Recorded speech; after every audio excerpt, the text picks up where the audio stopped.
Yes people, good morning, good afternoon, good evening to all of you. कैसे हैं सब लोग? होप सो आप सब लोग बहुत बढ़िया रहेंगे। मैं बता दूं, हम यहाँ पे जितने भी लोग हैं हम भी बहुत अच्छे हैं। तो गाइज, जैसा कि आपको पता है, BB virtual global is approve partner of the ACCA institute. और अप्रूव पार्टनर जहाँ जो होते हैं उनके साथ में अगर आप रजिस्टर करते हैं तो आपको बहुत सारे बेनिफिट्स मिलते हैं, एग्जाम्पशंस के बेनिफिट मिलते हैं, फीस में कंसेशंस मिलते हैं।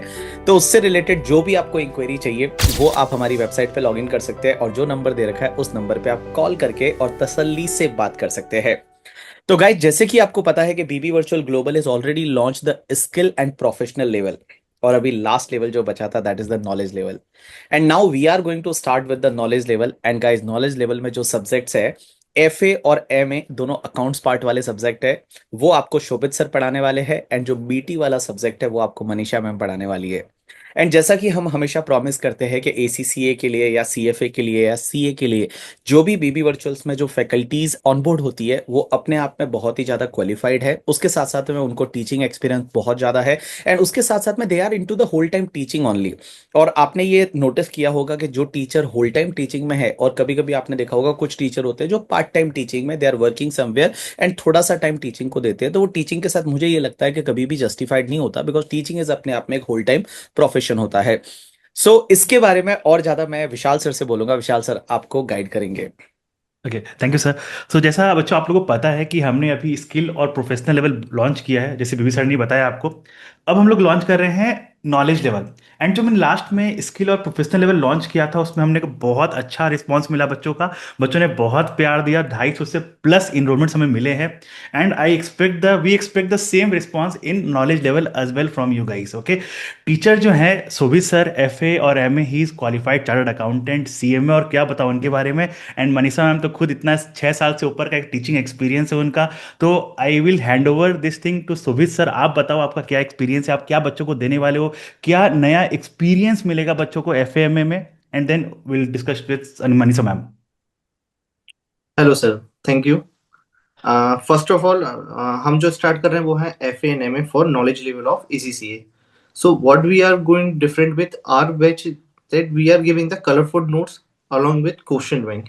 जैसे एसीसीए में क्या होता है कि हमारे पास तीन मेजर सोर्सेस होते हैं पढ़ने के लिए। एक होता है ACCA study hub, then Kaplan and BPP. हम क्या कर रहे हैं, हमने हमारे नोट्स में इन तीनों चीज़ों को मर्ज करके एक ऐसे नोट्स बनाए हैं जिससे आप सारे क्वेश्चन टैकल कर सकते हैं। अलॉन्ग विथ दिस, हम हमारे क्वेश्चन बैंक में भी इन्हीं तीनों सोर्सेस के क्वेश्चंस को मर्ज करके और जो रिपीटेड क्वेश्चन है उनको सेग्रीगेट कर देंगे, जिससे क्या होगा कि स्टूडेंट को कहीं भटकना नहीं पड़ेगा। यहाँ पे ही सारे क्वेश्चंस करेंगे और पेपर अटेम्प्ट करेंगे। अलॉन्ग विद दिस, जैसे मॉक टेस्ट होते हैं, तो हर एग्जाम्स के एक वीक पहले हम मॉक टेस्ट कंडक्ट करेंगे ऑन लाइव बेसिस, जिससे क्या होगा, स्टूडेंट प्रिपेयर्ड हो जाएगा for the exam. And same way हम लाइव क्वेरी सेशन भी लेंगे, जिससे सेम वे में आपके डाउट्स रिसॉल्व हो जाए। अलॉन्ग विद दिस, जैसे M and F A practical exam paper है, तो इसमें जो क्लास में बोर्ड नोट्स यूज होते हैं, जैसे टीचर्स जो यूज करते हैं, वो हम तुरंत प्रोवाइड करते आएंगे स्टूडेंट्स को फॉर इजी रेफरेंस, जिससे उनको बाद में ये ना हो कि क्या पढ़ाया था, कैसे किया था, वो ढूंढने में दिक्कत ना जाए। तो ये सारी चीजें हम यहाँ पे along with all the things provide करेंगे। Amazing, amazing. एंड सर, जैसे आपने बताया कि आप जो बुक बना रहे हो सारा मिला के, तो ये जो जी, बुक में जो क्वेश्चंस होंगे, ये क्वेश्चंस क्या सारा आप क्लास में सॉल्व कराओगे या बच्चों को खुद सॉल्व करना है? इसका स्ट्रक्चर कैसे होगा, आप उसमें थोड़ा गाइड कर सकते हो?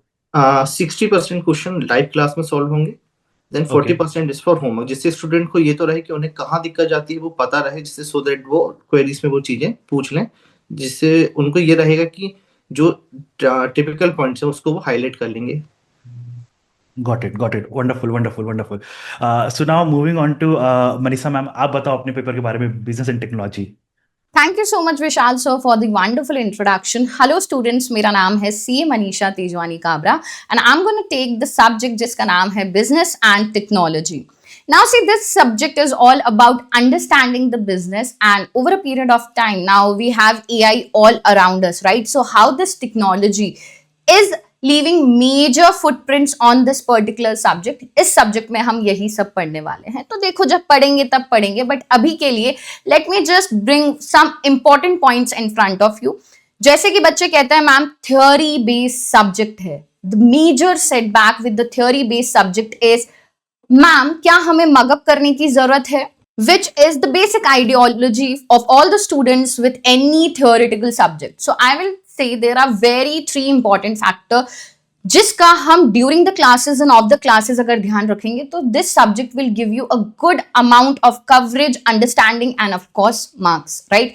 तो हम सबसे पहले फोकस करेंगे on the conceptual clarity, because अगर कोई कॉन्सेप्ट, कोई चीज आपको बहुत अच्छे तरीके से समझ में आती है तो आप उसको प्रैक्टिकली अप्लाई कर पाएंगे। ऑल्सो आप किसी भी तरीके का क्वेश्चन आ जाए, कैसा भी क्वेश्चन फ्रेम हो जाए, if you have a conceptual clarity you can excel that particular question.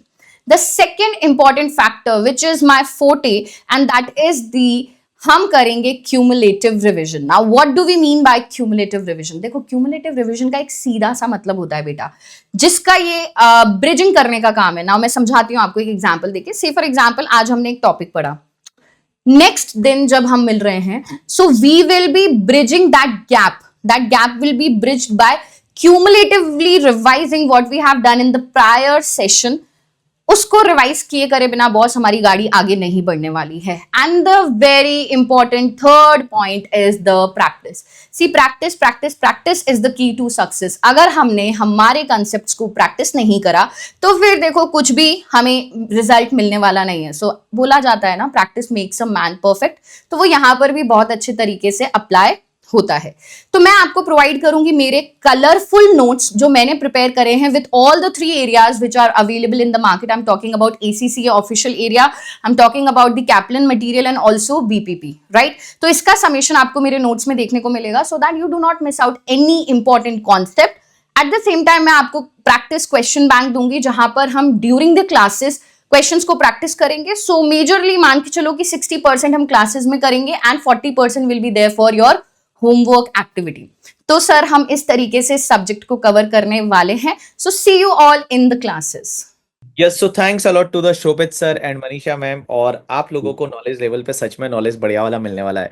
तो विशाल सर मुझे एक बात बताइए, ये जो बैच चालू होने वाला है ये 11 जनवरी 2026 से होने वाला है। So that is applicable for which examination? कब बच्चा एग्जाम दे रहा है तो ये वाला बैच लेना चाहिए? सर जनरली ACCA सिलेबस अपना सितंबर में चेंज करता है, तो ये वाला जो एग्जाम है सितंबर तक बच्चा कभी भी अगर एग्जाम दे रहा है तो ये वाला बैच वेरी वेल एप्लीकेबल है सितंबर 2026 तक। कभी भी एग्जाम दे रहा है एप्लीकेबल ये वाला रहेगा। उसके बाद भी अगर बच्चा एग्जाम दे रहा है, उसको पहले से क्लास देना है तो ले सकता है, कोई दिक्कत नहीं है। कुछ भी चेंजेस आता है तो अपन सब लोग बच्चों को अमेंडमेंट दे देंगे, तो उसमें कोई भी दिक्कत नहीं आता है। हाँ, और इतना सर जैसे BT जैसे सब्जेक्ट में इतना चेंजेस थोड़ी आता होगा अगर मैं बात करूँ तो। सर जैसे FA MA और BT ये तीनों ही पेपर ऐसा है जिसमें मेजर चेंजेस कुछ आता ही नहीं है। क्योंकि अगर मैं बात करूँ FA की तो सर इसमें क्या होता है, journal entries, ledger, trial balance, they are procedural things. उसमें कोई लॉ इन्वॉल्व नहीं है कि उसमें चेंज आएगा। सिमिलरली MA में भी वही है, प्रोसीजरल थिंग्स है, कोई लॉ इन्वॉल्व नहीं कि चेंज आएगा। एंड सिमिलरली बिजनेस टेक्नोलॉजी भी वही है कि चेंज नहीं आएगा। बट सर मैं यहाँ पे एक बताऊँ, जैसे नॉलेज लेवल है ना, तो जैसे ACC में सबको बच्चों को पता है कि नॉलेज लेवल होता है, स्किल लेवल होता है, प्रोफेशनल लेवल होता है। Knowledge level in most of the case exam भी होता है, लेकिन जो बच्चा नॉलेज लेवल दे रहा है वो मेरा हमेशा मैं बोलता हूँ ना कि नॉलेज लेवल एक फाउंडेशन है। अगर कोई बिल्डिंग बनती है तो देखते हैं उसमें बहुत पहले डिग करते हैं कि अगर फाउंडेशन स्ट्रांग होगा ना सर तो बिल्डिंग आप जो भी बनाओ बिल्डिंग टिकेगा। लेकिन अगर फाउंडेशन ही स्ट्रांग नहीं होगा ना तो चाहे कितना भी सुंदर बिल्डिंग बना लो वो डगमा के गिर जाएगा। तो इसलिए foundation has to be very very very strong. Even if आपको लग रहा है ना कि नहीं मेरे से तो हो जाएगा, कर लेंगे, 50 ही तो लाना है, तो 50 अभी तो आपको लगेगा 50 लाके पास हो गए, लेकिन ये फाउंडेशन हमेशा के लिए, जिंदगी भर के लिए वीक रह गया। तो foundation has to be very very very strong. Right, I agree with you sir. और जब फाउंडेशन अगर आपका स्ट्रांग है तो obviously you will get the very good building करके वेरी ब्यूटीफुल करियर।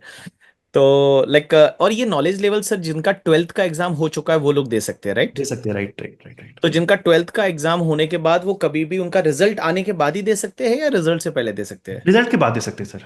अच्छा, तो 12th का रिजल्ट आ गया है, उसके बाद में आप अगर ACCA बनना चाहते हैं तो आपके लिए सबसे पहला लेवल है that is the knowledge level. So you can appear for knowledge level. Sir मैंने ये भी सुना है कि नॉलेज लेवल का एग्जाम आप कभी भी दे सकते हैं, इज इट? ये सर वो ऑन डिमांड होता है, आपको बस 1-2 हफ्ता पहले बुक करना पड़ता है अपना एग्जाम और फिर दे दो अपना।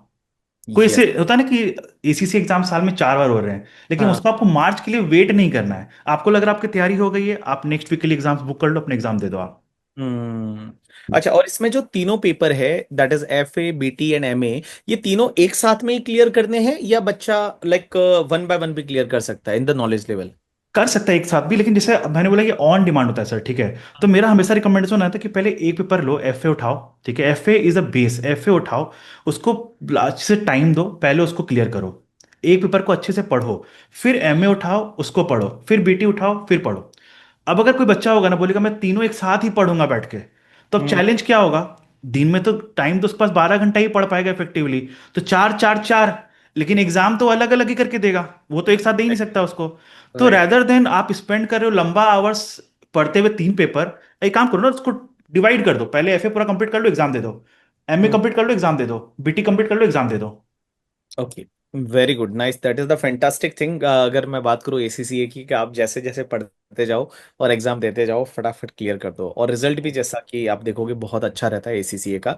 So guys, you can plan the ACCA, this is the good option. और आजकल विशाल सर, जो जितनी भी फॉरेन की लाइक अकाउंटिंग वगैरह है, वो बहुत सारी इंडिया में आ रही है, और वहाँ पे एसीसीए की डिमांड है वो बढ़ रही है। और बहुत सारे लाइक इंडिया में अगर मैं बात करूँ तो जैसे ईवाई जीडीएस है, और ऐसी बहुत सारी बिग फोर है जो एसीसीए को प्रेफर कर रही है, and they are getting the very good package also.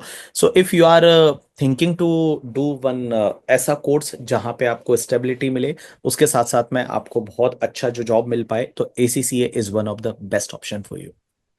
Right. Thank you sir. Thank you, thank you.